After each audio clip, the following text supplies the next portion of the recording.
ದಾಂಡೇಲಿಯಲ್ಲಿ ಗಮನ ಸೆಳೆದ ಶ್ರೀ ಛತ್ರಪತಿ ಶಿವಾಜಿ ಮಹಾರಾಜರ ಭವ್ಯ ಶೋಭಾಯಾತ್ರೆ. ದಾಂಡೇಲಿ ನಗರದ ಶ್ರೀ ಛತ್ರಪತಿ ಶಿವಾಜಿ ಮಹಾರಾಜ ಸಮಿತಿಯ ಆಶ್ರಯದಡಿ ಶ್ರೀ ಛತ್ರಪತಿ ಶಿವಾಜಿ ಮಹಾರಾಜರ 396ನೇ ಜಯಂತಿಯನ್ನು ಅದ್ದೂರಿಯಾಗಿ ಹಾಗೂ ಭಕ್ತಿ ಪ್ರಧಾನವಾಗಿ ಆಚರಿಸಲಾಯಿತು. ಗುರುವಾರ ಬೆಳಗ್ಗೆ 9:30 ಗಂಟೆ ಸುಮಾರಿಗೆ ಗಾಂಧಿನಗರದಲ್ಲಿ ವಿಶೇಷ ಪೂಜಾ ಕಾರ್ಯಕ್ರಮವನ್ನು ಹಮ್ಮಿಕೊಂಡು ಆ ನಂತರ ಮಧ್ಯಾಹ್ನ 12 ಗಂಟೆ ಸುಮಾರಿಗೆ ನಗರದ ಸೋಮಾನಿ ವೃತ್ತದ ಹತ್ತಿರದಲ್ಲಿರುವ ಶ್ರೀ ಛತ್ರಪತಿ ಶಿವಾಜಿ ಮಹಾರಾಜರ ಪ್ರತಿಮೆಗೆ ವಿಶೇಷ ಪೂಜೆಯನ್ನು ಹಮ್ಮಿಕೊಳ್ಳಲಾಯಿತು. ಗುರುವಾರ ಸಂಜೆ 4 ಗಂಟೆಗೆ ಸರಿಯಾಗಿ ಗಾಂಧಿನಗರದಿಂದ ಶ್ರೀ ಛತ್ರಪತಿ ಶಿವಾಜಿ ಮಹಾರಾಜರ ಭವ್ಯ ಶೋಭಾಯಾತ್ರೆಯನ್ನು ಹಮ್ಮಿಕೊಳ್ಳಲಾಯಿತು.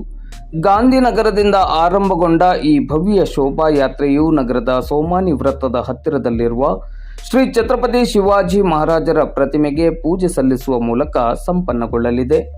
ಭವ್ಯ ಶೋಭಾಯಾತ್ರೆಯು ಗುರುವಾರ ರಾತ್ರಿ 8:30 ಗಂಟೆಯ ನಂತರವೂ ಮುಂದುವರೆದಿತ್ತು. ಶೋಭಾಯಾತ್ರೆಯಲ್ಲಿ ಹೆಚ್ಚಿನ ಸಂಖ್ಯೆಯಲ್ಲಿ ಶಿವಭಕ್ತರು ಭಾಗವಹಿಸಿದ್ದರು.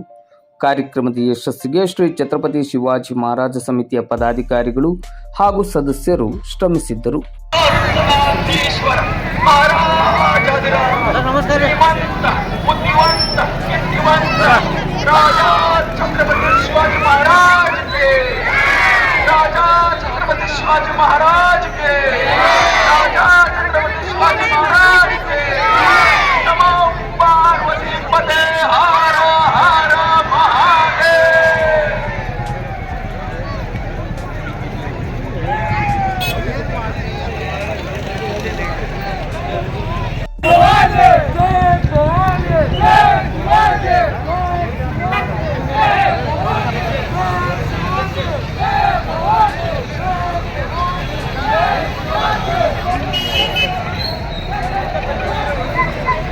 ಹಲೋ, ನಮ್ಮ ಸಂವಿಧಾನ ಶಿಲ್ಪಿ ಬಾಬಾ ಸಾಹೇಬ್ ಅಂಬೇಡ್ಕರ್ ಮೂರ್ತಿಗೆ ಶ್ರೀ